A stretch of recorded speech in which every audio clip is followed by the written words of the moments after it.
사랑합니다. 저는 지난주에 앞선 본문 말씀 가지고 서로에게 책임을 다하는 공동체가 되면 좋겠다라는 말씀을 드렸습니다.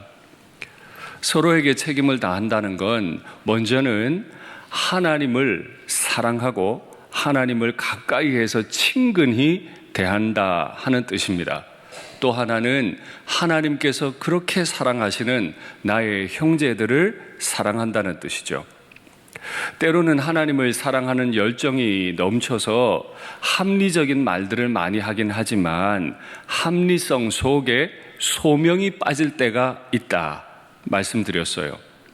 우리 일산교회 소명은 뭐라 그랬죠? 사랑입니다. 주님이 오시는 날까지 사랑하는 겁니다. 그래서 다시 말씀드려요. 하나님을 사랑하고 하나님을 친근히 대하십시오. 나와 생각이 다르더라도 하나님께서 사랑하신 그 형제를 힘을 다해 사랑하십시오. 그것이 서로에게 책임을 다한다는 뜻입니다. 오늘 명절 기간에 하나님께서 특별히 이 말씀을 주셨다고 저는 생각하는데요. 성경을 묵상하다 보면 정말 성경에는 없는 게 없구나.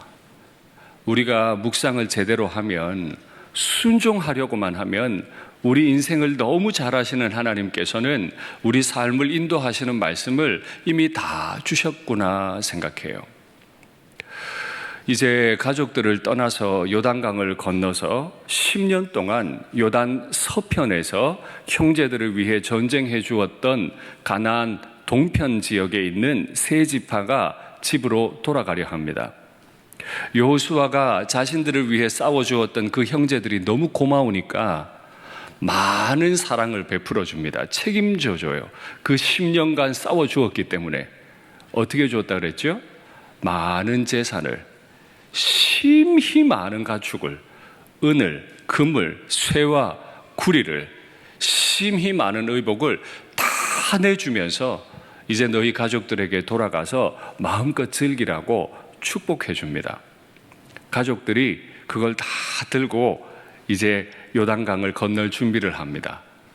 10년 떠났던 가족을 만나려고 등에는 큰 선물을 들고 요단강가까지 왔습니다. 비유컨대 자식들 먹여 살리고 돈 버느라고 해외 나가 10년 동안 일했던 아빠가 돈 많이 들고 이제 돌아와서 인천공항에 탁 내렸습니다. 뭐 할까요, 이제? 무슨 생각 들까요? 리무진 타고 집에 갔습니다. 대문 앞에 섰어요. 이제 문 열면 식구들 보입니다. 뭐 할까요, 그때? 지금 바로 그 상황입니다. 10년을 떠나서 형제에 대한 책임을 다 해줬던 그 세 지파가 돌아갈 때 큰 재산 가지고 돌아가는데 이때 그들이 뭘 하는가를 보면 그들의 마음에 무엇이 있는지 알 수 있습니다. 굳이 말 안 해도 그들이 하는 행동을 보면 그 속에 무엇이 들었는지 알 수 있다는 뜻이지요. 그 세 지파가 요단 강가 언덕에 이르렀습니다. 집 대문 앞에 섰다는 뜻입니다. 근데 갑자기 대문 열고 들어가지는 않고는 돌을 가져다가 막 제단을 쌓아 올리기 시작해요. 그게 무슨 뜻이라고요? 돌아가는 세 지파의 마음에 가족들을 빨리 만나고 싶고 쉬고 싶은 마음이 있지만은 그것보다 지금 더 급하고 중요한 문제가 있는데 제단을 빨리 쌓아 올려야 되겠다. 그렇죠. 가족을 떠나서 10년 동안 가나안에서 전쟁했습니다. 깨달은 게 하나 있어요. 여호와가 하나님이시다. 진짜 여호와 잘 섬겨야 된다. 나도 잘 섬겨야 되고 내 새끼들도 잘 섬겨야 된다. 이게 마음에 가득한 거예요. 그래서 대문 열고 들어가기 전에 제단부터 부지런히 쌓았어요. 근데 이 소식이 가나안 사람들에게 들렸습니다. 여기서 말하는 가나안 사람들은 세 지파를 제외한 나머지 9 반 지파를 가리킵니다. 가나안 땅에 있는 사람들이 건너가던 둘 반 지파가 돌로 제단을 막 쌓아 올렸는데 보기에 큰 제단이래. 이 소식이 귀에 들렸습니다. 바로 이때도 그들이 어떻게 말하고 행동하는가를 보면 그들의 마음에 무엇이 있는지를 알 수 있죠. 그 소식이 들리니까 이스라엘 온 회중이 곧 실로에 모여서 그들과 싸우려 했다라고 기록해요. 여호와의 제단을 쌓았다는 소식을 듣고 신속하게 모였어요. 실로에 있는 성막 앞에 있는 제단이 있거든요. 그 제단 앞에 다 모였다.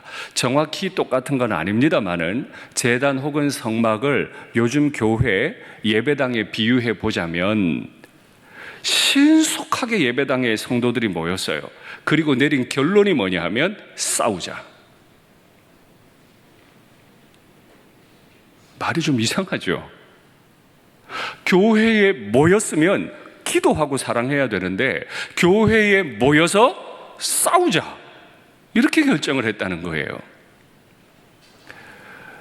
아홉 반 지파의 마음에 그 마음이 있었다는 뜻입니다. 왜 이들은 싸우려 했을까요? 그런데 천만다행히 그들이 군대부터 보내서 일단 싸우고 보자 하지는 않았다는 겁니다. 군대 보내기 전에 먼저 사절단을 보냈어요. 그 사절단 중에 첫 번째로 거론되는 사람이 제사장 엘르아살의 아들 비느하스였다. 그리고 나머지 지파들의 대표적인 지도자 한 사람씩 같이 보냈다 그랬어요. 사람을 선택하는 걸 보면 역시 그 사람의 마음에 무엇이 있는지 알 수 있습니다. 비느하스는 누구죠? 발람이 이스라엘을 막 저주하려고 하는데 하나님이 3번이나 막아버려요. 그러니 발람이 이제는 저주는 안 되겠다. 그러면 이스라엘을 어떻게 무너뜨리지? 그래, 모압의 여자를 화려하게 화장을 시키고는 이스라엘 남자 꼬드겨 가지고 간음하게 하자. 그러면 이스라엘 무너질 거다. 발람이 그 꾀를 냈어요. 근데 이스라엘 남자들이 그만 넘어갔어요. 모압 여자와 간음을 하는 바람에 하나님이 전염병을 보내서 24,000명이 죽어가고 있었습니다. 그때 엘르아살의 아들 비느하스의 눈에 모압 여자와 침대에 누워있는 남녀가 보였어요. 그래서 창을 들고는 그 남녀의 배를 뚫어버립니다. 그랬더니 24,000명만 죽이고 그만 멈췄어요. 만약에 비느하스가 창을 들지 않았더라면 24,000명이 아니라 24만 명이 죽었을지도 몰라요.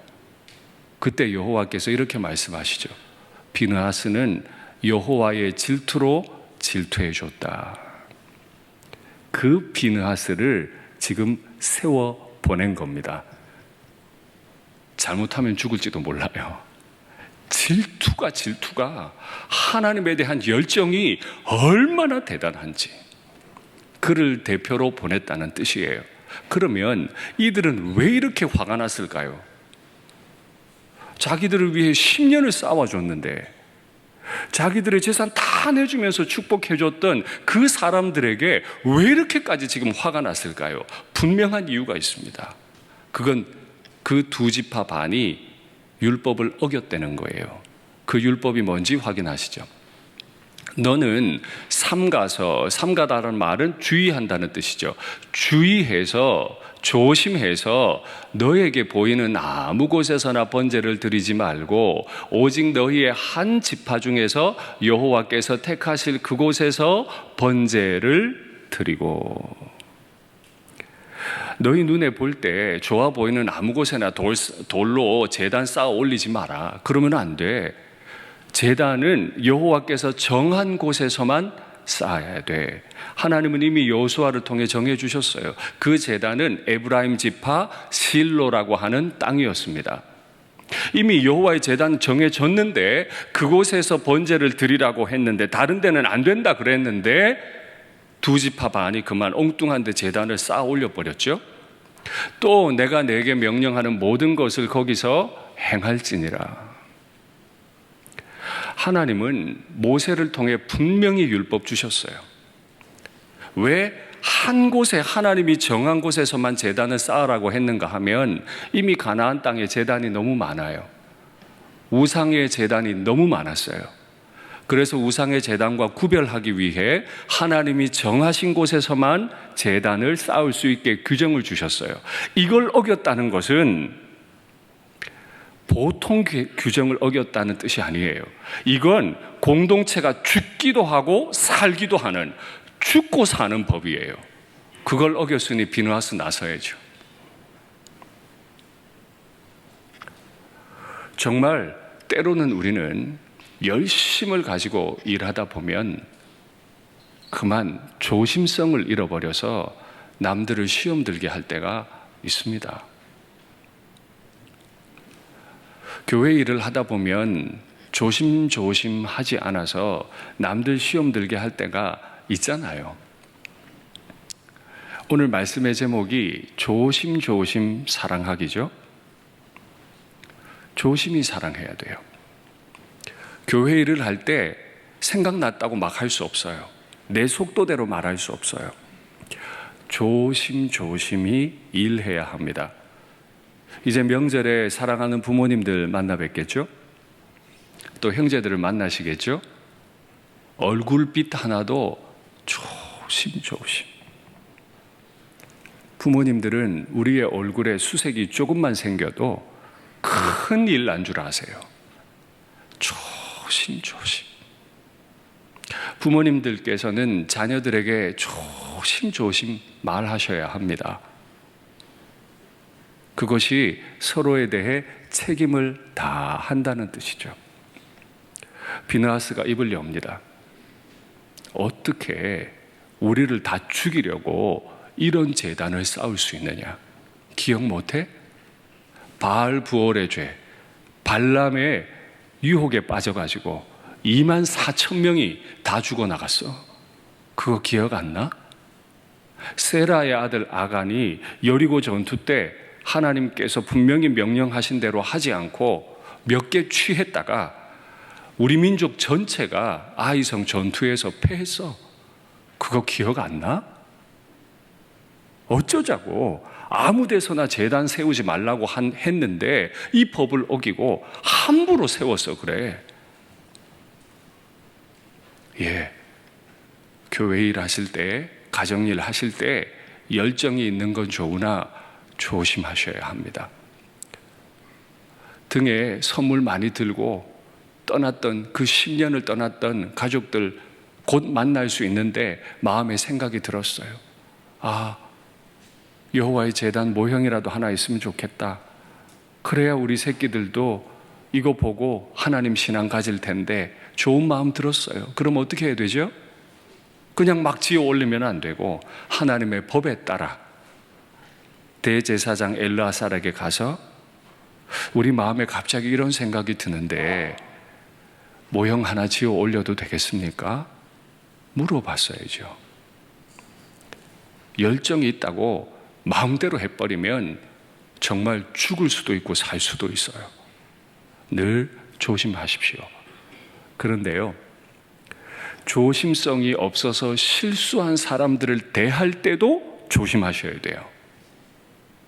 그의 실수 때문에 우리 가정이, 우리 교회 공동체가 죽을 뻔했더라도 엄청난 실수를 한 사람을 대하는 그때도 우리는 역시 조심조심 해야 합니다.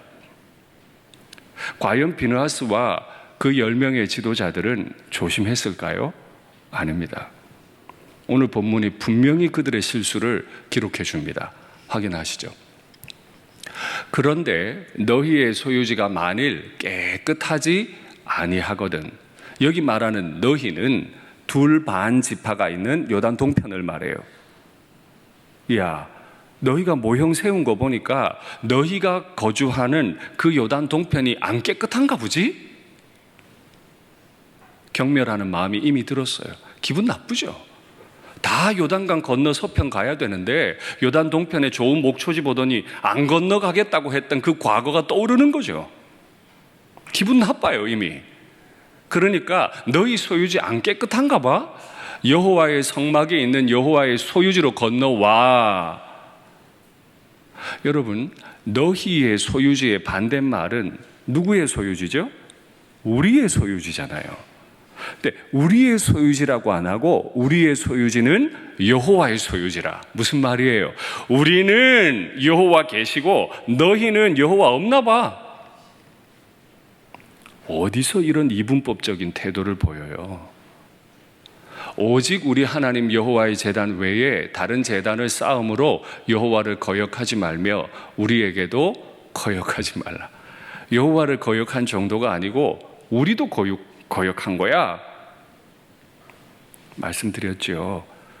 미숙해서 혹은 열정이 너무 넘쳐서 조심성이 떨어져서 실수하는 사람들을 볼 때 화가 납니다.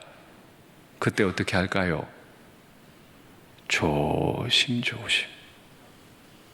그래서 오늘 말씀의 제목이 하나님이 여호와가 우리에게 하나님이 되시는 증거가 곧 조심조심 사랑하는 거다 라고 말씀드린 거예요. 그 말을 들었던 둘 반 지파가 너무 당황스럽고 속상했어요. 그런 의도가 아니었어. 근데 자기들은 멸하러 왔어. 그러니까 그 형제들 앞에서 이렇게 말합니다. 전능하신 자 하나님 여호와, 전능하신 자 하나님 여호와. 감히 하나님의 이름을 두 번이나 불러버려요. 성경에 이런 경우가 없어요.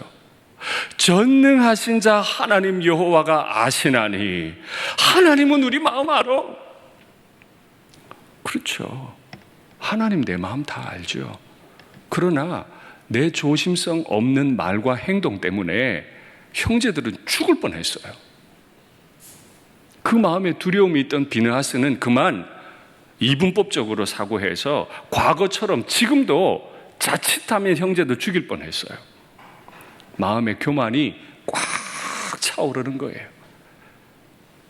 그래서 우리는 늘 조심해야 되죠. 그들이 하는 고백이 있습니다. 그 두 반지파가 사실 우리가 목적이 있어서 주의하고 이같이 행하였느니라. 무슨 목적이 있었을까요? 주의했다고요? 주의했으면 어떻게 안 물어보고 이렇게 막 갈 수 있는 거죠? 여기 이 주의했다는 말은 염려했다는 뜻입니다. 이제 아주 즐겁게 가족들을 만날 때가 됐는데 문득 마음에 염려거리가 하나 생겼어요. 이 염려 때문에 분명한 목적 하나를 가지게 됐어요. 그걸 아홉 반지파 비느하스와 대표들에게 설명을 하기를 이렇게 합니다.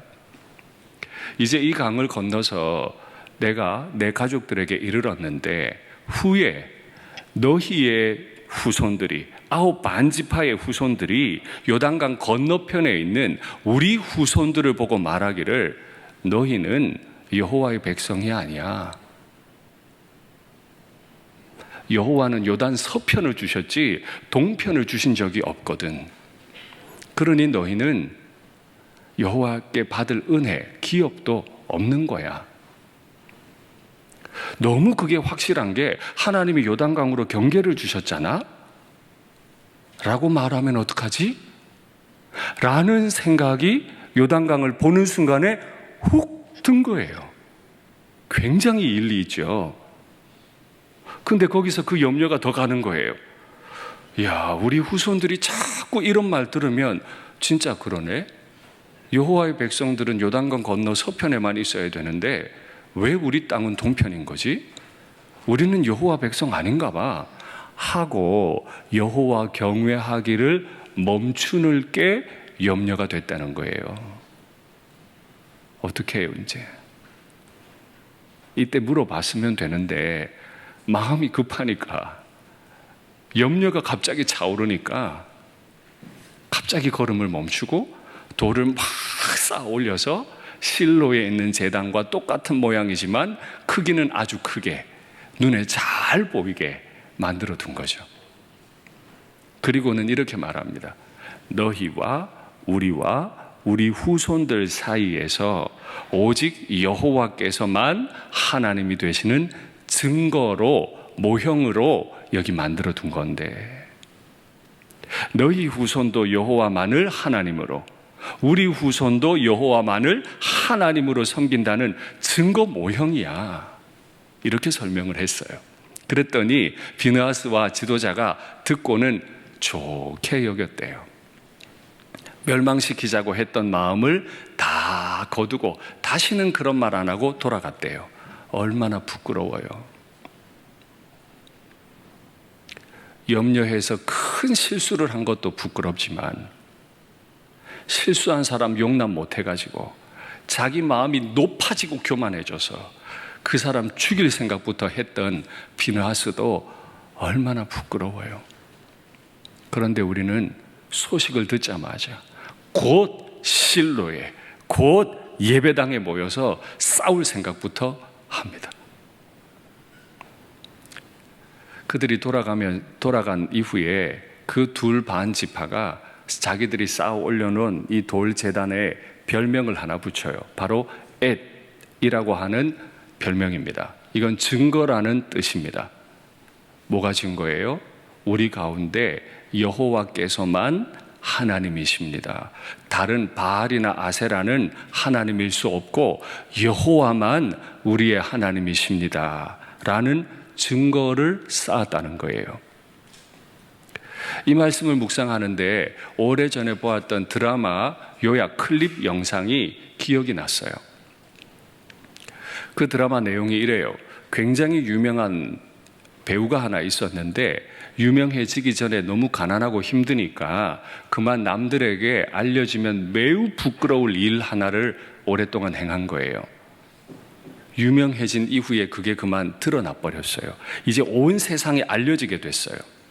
그 알릴 수 있는 권력을 가진 사람에게 가서 제발 나 좀 살려주세요. 알리지 말아주세요. 부탁하고 부탁했는데 그 알릴 권력을 가진 사람이 많이 있었거든요. 그 중에 한 사람이 법대로 합시다 그랬어요. 법대로 해야 후환이 없다는 거죠. 그래서 법대로 하기로 했어요. 잘못된 결정 아니에요. 법대로 했는데 그만 그 부끄러운 과거가 드러났던 사람이 너무 부끄러워 견딜 수가 없어서 자살 시도를 했습니다. 그리고는 소식이 들리기를 그 사람이 죽었다. 그러니 법대로 하자고 했던 사람 입장에서는 자기 때문에 한 사람이 죽은 것 같잖아요. 그 사람의 나이가 38살이에요. 너무 젊은 날 권력을 가지고 결정을 법대로 잘 했는데 그 결정 때문에 사람이 죽으니까 견딜 수가 없어서 밤을 꼬박 새요. 근데 그때 48살인 그 회사 대표가 그 사람에게 찾아와서 대화를 하는데 그 대사가 제 마음을 강하게 흔들었어요. 그 38살 본부장, 그 법대로 결정한 사람이 이렇게 말합니다. 결정은 옳았습니다. 법대로 했으니까. 그런데 결과가 옳지 않았습니다. 결정은 옳을 수 있습니다. 그러나 결과가 옳지 않을 수 있습니다. 그래서 조심해야 되는 겁니다. 그 얘기를 들었던 48살 대표가 이렇게 말합니다. 내게 옳은 것이어도 남들에게는 옳지 않을 수도 있습니다. 이야, 정말 무서운 말이죠. 담임 목사 올해 나이가 48입니다. 그래서 제가 자꾸 숫자 얘기했던 겁니다. 그 드라마를 보고 있던 48살짜리 담임 목사의 마음에 든 생각은 그래. 옳은 생각, 옳은 일이어도 유연하게 하지 않으면 크게 아플 수 있겠다. 내 마음에 든 생각이 옳은 생각이고 내 판단, 내 지식이 반듯했더라도 유연하지 않으면, 다른 말로 조심조심하지 않으면 정말 크게 아플 수 있다. 조심조심 사랑하는 우리가 되기를 바랍니다.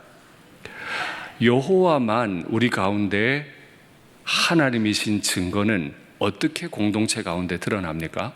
첫 번째, 한 사람이 그의 입술로 예수님만 나의 구원자시요 내 평생의 주인이십니다. 입술로 고백함으로 드러납니다. 그러나 그건 개인적인 고백이에요. 그럼 공동체는 우리 가운데 여호와만 하나님이십니다라고 어떻게 고백하죠? 개인은 입술로 고백했는데 우리 교회는 우리 교회의 주인이 오직 여호와, 우리 교회의 주인은 예수님 한 분뿐입니다라는 말은 어떻게 고백하냐고요? 조심조심 사랑함으로 고백합니다. 다른 도리가 없어요.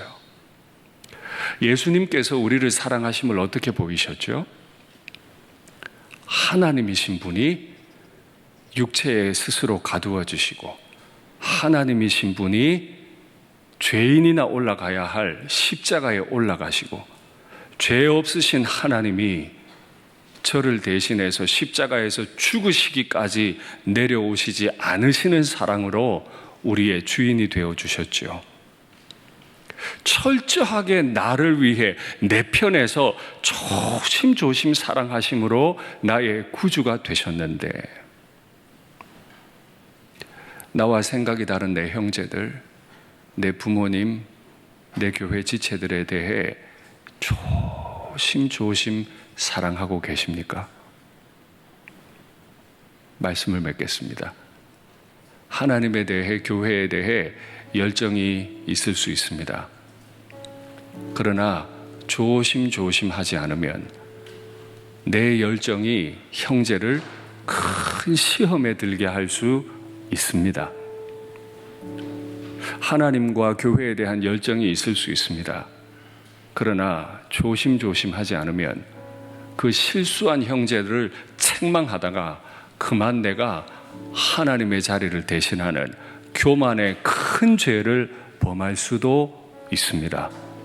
그러니 우리는 늘 조심조심 사랑하면서 내 입술로나 우리 공동체 전체가 함께나 다 우리 가운데 우리의 예수님만 우리의 하나님이심을 고백하는 사랑의 공동체가 되면 좋겠습니다.